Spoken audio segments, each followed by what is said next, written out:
ఇప్పుడు వాళ్ళకి హెలికాప్టర్ ఉండొచ్చు, నేను సైకిల్ మీద ప్రయాణం చేయొచ్చు, కాదనట్లే.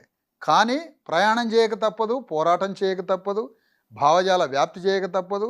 నా దగ్గర ఉన్న సాధనాలతో నేను ప్రయాణం చేస్తా. నా దగ్గర 90 మంది జనం ఉన్నారు, నేను 90 మంది దగ్గర తలా 10 రూపాయలు అడుగుతాను. నేను సైకిల్ మెయింటైన్ చేస్తా, లేకపోతే ఒక చిన్న చిన్న సాధనాలు మెయింటైన్ చేస్తాను.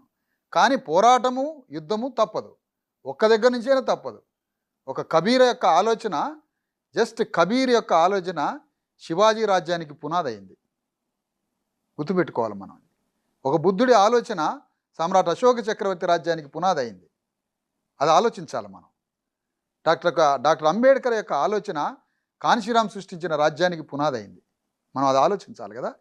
అంటే ఒక థాట్ పొలిటికల్ థియరీకి, పొలిటికల్ కింగ్డమ్కి ఎస్టాబ్లిష్ అయింది.